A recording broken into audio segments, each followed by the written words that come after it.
नमस्कार दोस्तों, स्वागत है आपका YouTube चैनल शिक्षा दीप में। आज हम अभ्यास 8.1 से त्रिकोणमितीय अनुपात के बारे में समझते हैं।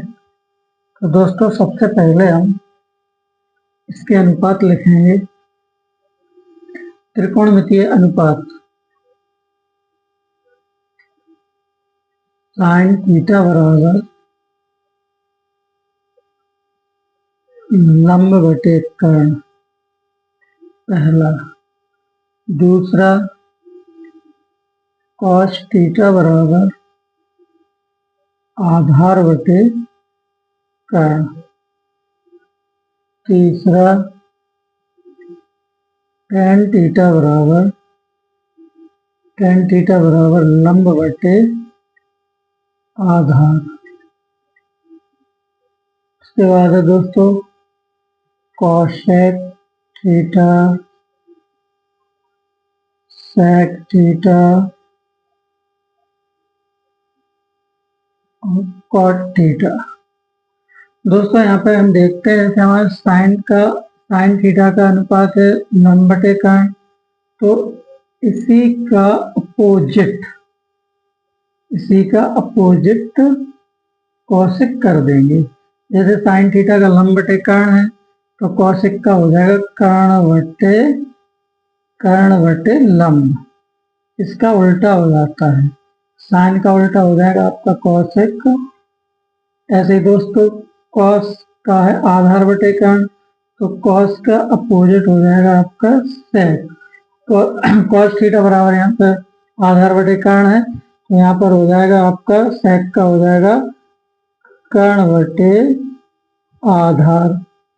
दोस्तों, ऐसे यहाँ पर tan थीटा का लंब बटे आधार है, तो इसका अपोजिट कर देंगे, तो इसका अपोजिट हो जाएगा कॉट थीटा का हो जाएगा आपका, जब इसका लंब बटे आधार है तो इसका हो जाएगा आधार बटे लंब। दोस्तों, ये हमारे 6 अनुपात हैं। इनमें से हमें कुछ नहीं करना है दोस्तों, इनमें से हमें 3 को याद रखना है। Sine cos tan, sine theta cos theta tan theta, इनको 3 को हमको याद करके रखना है। फिर हम क्या करते हैं, इसका साइन का उल्टा कर देंगे तो कॉसेक का निकल आएगा, और कॉस का उल्टा कर देंगे तो सेक का निकल आएगा, टेन का उल्टा कर देंगे तो कॉट का निकल आएगा। दोस्तों, इस तरीके से हमारे 6 अनुपात हैं जो हमारे अभ्यास 8.1 में महत्वपूर्ण है। जो अपने 8.1 के सवाल हैं उनको हल करने में ये हमारी सहायता करेंगे। दोस्तों, पहले आप इनको नोट करेंगे, उसके बाद हम अपना पहला सवाल हल करेंगे। तो पहले दोस्तों इसको आप समझ लीजिए कि साइन थीटा बराबर लंब बटे कर्ण है, कॉस थीटा बराबर आधार बटे कर्ण है, tan थीटा बराबर लंब बटे आधार है। दोस्तों, ऐसे ही फिर हमें क्या करना है, कॉसेक का, तो कॉस का उल्टा कर देंगे तो कॉसेक का निकल आ जाएगा कर्ण बटे लंब, और कॉस को उल्टा कर देंगे तो सेक का हो जाएगा कर्ण बटे आधार, और tan का उल्टा कर देंगे तो कॉट का निकल आएगा आपका आधार बटे लंब। दोस्तों, ये हमारे अनुपात हैं।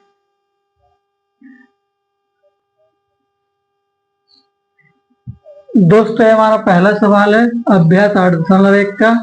इसमें लिखा है प्रश्न नंबर 1 का पहला, यदि cos a बराबर 5/13 है तो tan a का मान ज्ञात कीजिए।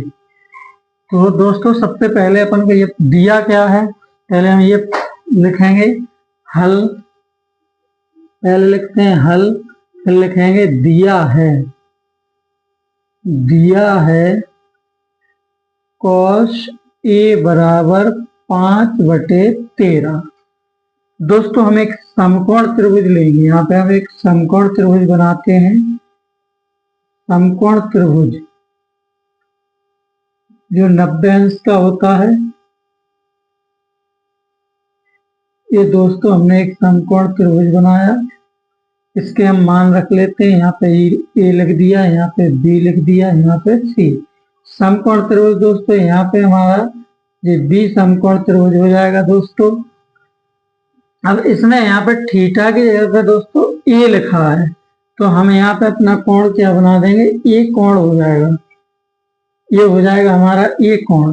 तो ए के सामने वाली जो अपनी कोण के सामने वाली भुजा है उसको हम बोलते हैं लंब। और दोस्तों जो समकोण के सामने वाली भुजा है ये होता है कर्ण।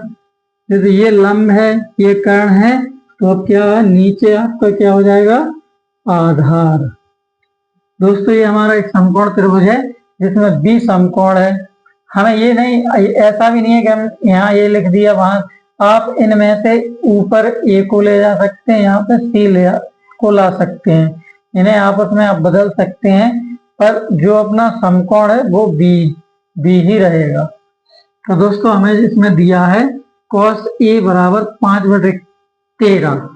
तो यहाँ पे दोस्तों cos थीटा का मान हमें पता है, cos थीटा बराबर होता है आधार बटे कर्ण। तो दोस्तों इसमें हमें दिया है आधार बटे कर्ण। आधार कितना दिया है, 5 दिया है आधार, और कर्ण कितना दिया है, 13। दोस्तों इसमें हमें आधार दिया है और कर्ण दिया है, तो हमें लंब निकालना है। तो हम लिखते हैं यहाँ पे त्रिभुज ABC में बी कोण समकोण है।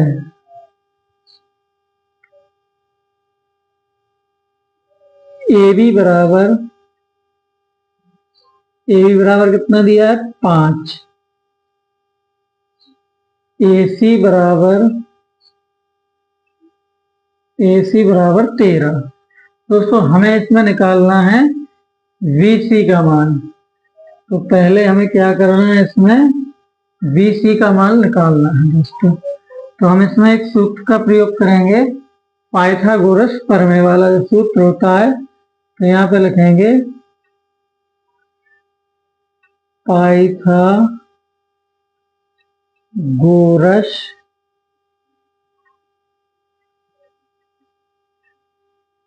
प्रमेय।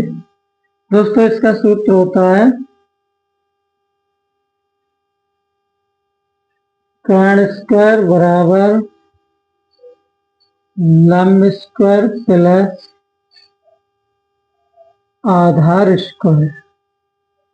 दोस्तों हम इसको इस तरीके से भी लिख सकते हैं, जैसे कर्ण क्या है, इसमें कर्ण अपना AC कर्ण है, तो यहाँ पे आप AC लिख दीजिए। AC स्क्वायर बराबर लंब क्या है आपका, VC, यहाँ पे लंब आप VC स्क्वायर लिख दीजिए, प्लस आधार क्या है आपका, AB, तो यहाँ पे आप AB स्क्वायर लिख सकते हैं। तो अब हम इनके मान रखेंगे, जैसे कि हमको दिया है AC बराबर कितना दिया, 13, तो यहाँ AC का मान हम 13 रख के इस पे हम स्क्वायर लगा देंगे, बराबर BC का मान कितना दिया है दोस्तों, BC का मान हमें कुछ नहीं दिया है, तो यहाँ पे हम BC स्क्वायर लिख देंगे, प्लस यहाँ पे AB का मान कितना दिया है, AB का मान दिया है 5, तो यहाँ पे हम 5 लिख के स्क्वायर लगा देंगे। दोस्तों अब हम इनका क्या वर्ग करते हैं, वर्ग करेंगे, 13 का वर्ग हो जाएगा 169। BC का वर्ग करेंगे तो हो जाएगा BC स्क्वायर, प्लस 5 का वर्ग करेंगे तो कितना हो जाएगा दोस्तों, 25। अब हम दोस्तों इनको अपन को जो कि अपन को मान निकालना है VC का मान निकालना है दोस्तों, तो VC को हम इस साइड लाएंगे, पक्षांतर करते हैं, तो जैसे पक्षांतर करते हैं VC इस साइड प्लस का है, बराबर के इस साइड लाएंगे माइनस का, VC स्क्वायर बराबर, जे बराबर के उस साइड में प्लस के 25 है, जे बराबर के उस साइड पक्षांतर करेंगे तो माइनस के 169। दोस्तों हमें माइनस VC स्क्वायर बराबर 169 में से 25 घटा देंगे तो हमें बचता है माइनस का 144। दोस्तों माइनस से माइनस काट देंगे, यहाँ बचेगा आपको VC स्क्वायर बराबर 144। अब हमें अभी मान निकालना है VC का, तो ये हमारा है VC स्क्वायर, हमें मान चाहिए VC का, तो हम क्या करेंगे, दोनों ओर वर्गमूल कर देंगे, दोनों ओर क्या कर देंगे, वर्गमूल। जब दोनों ओर वर्गमूल कर देंगे तो यहाँ VC का वर्गमूल करें, VC स्क्वायर का वर्गमूल करेंगे तो यहाँ पे आपका हो जाएगा VC, इसका स्क्वायर हट जाएगा, 144 का वर्गमूल करते हैं तो हो जाता है 12। दोस्तों ये आपका VC का मान निकल आया। VC यानी लंब। लंब आपका कितना निकला दोस्तों? 12। तो हमने यहाँ पे लंब 12 निकाल दिया। अब दोस्तों हमें तीनों भुजाएं मिल गई। तीनों भुजाओं का मान निकल आया है। AB का अपन के पास था, AC का था, VC का निकाला कितना है? 12। अब हमें सवाल में दिया है कि tan A का मान ज्ञात कीजिए। दोस्तों अब हमें tan A का मान ज्ञात करना, तो यहाँ लिखेंगे हम अब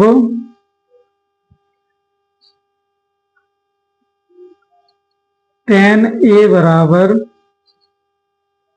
तो दोस्तों tan का मान ज्ञात करने के लिए tan का क्या होता है? लंब बटे आधार। लंब बटे आधार। तो दोस्तों लंब कितना निकला हमारा?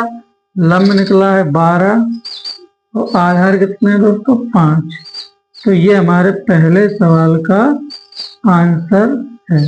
दोस्तों अगर वीडियो पसंद आए तो इस चैनल को सब्सक्राइब करें। धन्यवाद।